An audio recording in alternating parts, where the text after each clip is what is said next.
का host agrarian अमीन Zaid Lodhi agriculture department Pakpattan से।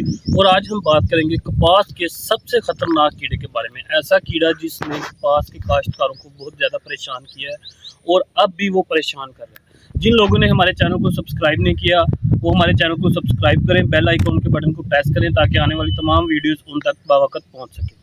जी, हम बात कर रहे थे कपास के सबसे खतरनाक कीड़े की। जो कपास का सबसे ज़्यादा खतरनाक कीड़ा है उसको हम कहते हैं सफ़ेद मक्खी।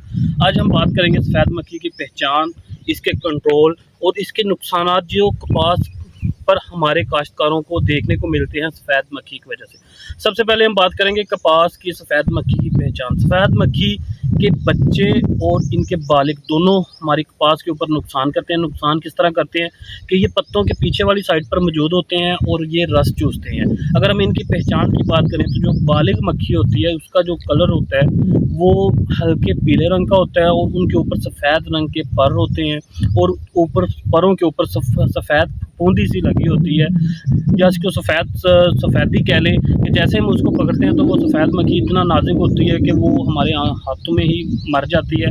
लेकिन अगर हम इनके बच्चे की बात करें तो बच्चे जो होते हैं ये पत्तों के पीछे की तरफ साथ चिपके हुए होते हैं। इसके जो बच्चे और बालिग दोनों रस चूसते हैं और हमारी फसल को नुकसान पहुँचाते हैं। ये थी इसकी पहचान। अब आते हैं इसके नुकसान की तरफ। सफ़ेद मक्खी 3 तरह से हमारी जो कपास है इसको नुकसान पहुँचाती है। नंबर 1, इसके बालिग और बच्चे दोनों रस चूसते हैं। रस चूसने से क्या होता है कि हमारे जो फसलों का क्लोरोफिल होता है वो कम हो जाता है और हमारी जो फसल की पैदावार होती है वो कम होती है।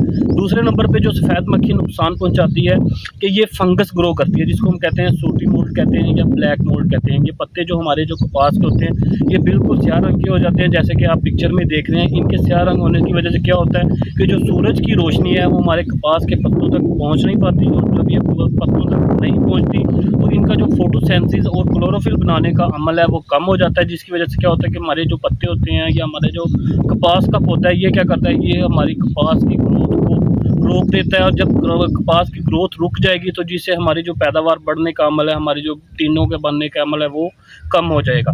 अब ये तीसरे नंबर पे जो मेन नुकसान है सफ़ेद मक्खी का ये क्या है कि ये हमारे जो एक कपास की बीमारी है जिसको हम कहते हैं वायरस की बीमारी, इसको हम इंग्लिश में कहते हैं कॉटन लीफ कर्ल वायरस।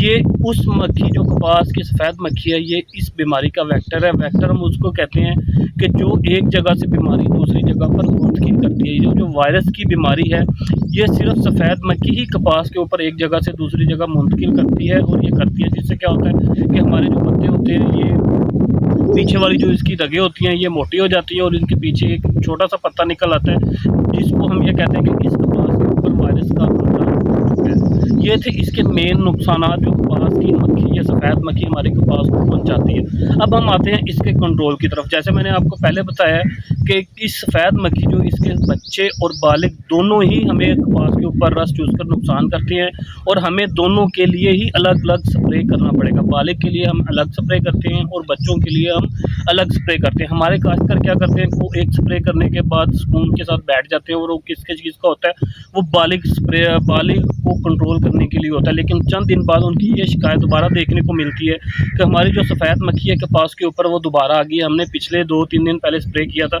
लेकिन हमें उसका रिजल्ट नहीं मिला। उसकी क्या वजह होती है कि जब हम स्प्रे करते हैं तो वो बालिग का होता है, अडल्ट को कंट्रोल करने के लिए होता है। जो पीछे वो बच्चे दे रहे होते हैं उनकी जो कॉलोनी बनी होती है उनका हम स्प्रे नहीं करते और उनका क्या होता है कि जैसे ही वो बच्चों को टेम्परेचर और उनका फेवरेबल इन्वायरमेंट मिलता है वो बच्चे क्या करते हैं, वो बड़े होकर दोबारा हमें कपास के ऊपर 3 से 4 दिन के बाद हमें सफ़ेद मक्खी बेतहाशा तादाद में नज़र आना शुरू हो जाती है।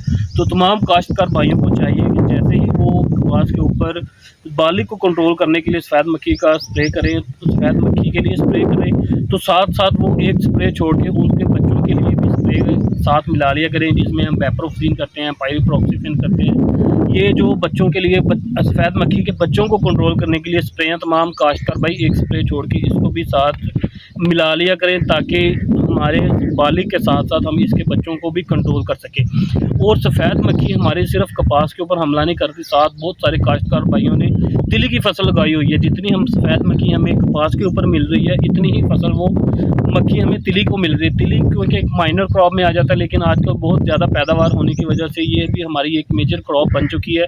तो काश्तकार भाई तिली की सफ़ेद मक्खी को इग्नोर करते हैं और कपास के ऊपर स्प्रे करते रहते हैं। वो क्या होता है, एक स्प्रे करने के बाद जो कॉलोनी हमें तिली की फसल के ऊपर ऊपर बनी हुई है वो क्या करती है कि वो भी कपास के ऊपर आके हमें नुकसान पहुंचाना शुरू कर देती है। तो हमें कपास के साथ साथ हमें तिली के ऊपर भी स्प्रे करें ताकि हमारी जो मक्खी है हमारे एकड़ में, और साथ जो हमें कपास के अलावा और फसलात जैसे सब्जियात हैं या तिली वगैरह लगाई हुई है उसके ऊपर भी हम स्प्रे को कंट्रोल कर सकें, सफ़ेद मक्खी को स्प्रे करके। जी शुक्रिया, थैंक यू।